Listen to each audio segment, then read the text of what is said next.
Hello guys, welcome to my kitchen. আজ আমি আপনাদের জন্য হাঁসের মাংস রেসিপি শেয়ার করব। এর জন্য 1 কিলো হাঁসের মাংস ধুয়ে জল ঝরিয়ে রেখেছি। এবার এখানে স্বাদ মতো নুন, হাফ চামচ হলুদ, 1 চামচ জিরা পাউডার, 1 চামচ ধনিয়া পাউডার, প্রায় 2 চামচ লঙ্কার গুঁড়ো। এখানে আপনারা লঙ্কাটা কম বেশি করে দিতে পারেন। 100 গ্রাম টক দই দিয়ে ম্যারিনেশন করে নেব।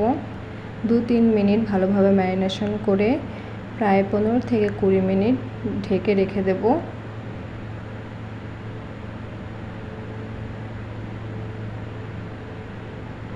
এবার একটা কড়াইতে পরিমাণ মতন সর্ষের তেল দিয়ে আগে থেকে কেটে ধুয়ে রাখা আলু ভেজে নিয়ে তুলে নেব।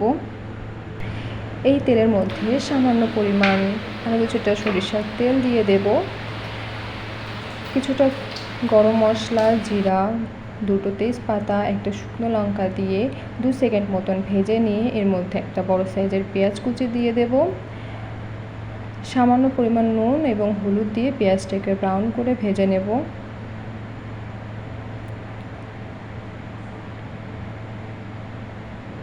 দেখুন পেঁয়াজটা ভাজা হয়ে গেছে। এবার এর মধ্যে 1 চামচ আদা বাটা, 2 চামচ রসুন বাটা, সামান্য পরিমাণে জল দিয়ে কষিয়ে নেব।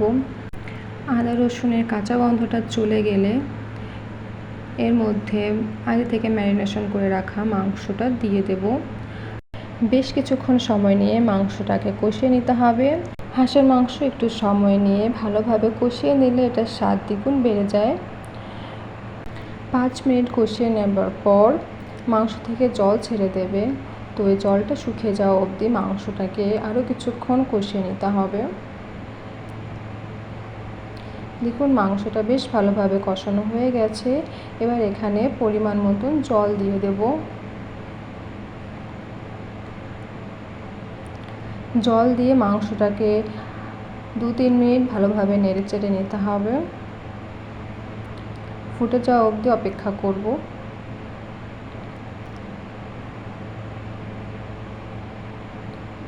দেখুন মাংসটা ফুটে এলে এখানে আগে থেকে ভেজে রাখা আলুগুলো দিয়ে দেব। আলু মাংসের সঙ্গে মিশিয়ে নেব।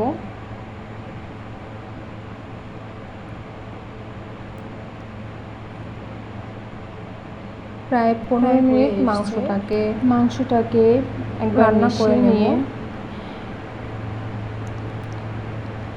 দেখুন মাংসটার মধ্যে হাফ চামচেরও কম গরম মশলা দিয়ে দেব।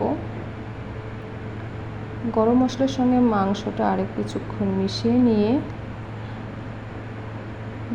নামিয়ে নেব। আপনাদের যদি ভিডিওটা ভালো লাগে তাহলে please like, comment and share করবেন এবং চ্যানেলটাকে সাবস্ক্রাইব করে আমার পাশে থাকবেন। দেখুন মাংসটা হয়ে এসছে, কত সুন্দর একটা কালার এসছে। Thanks for watching.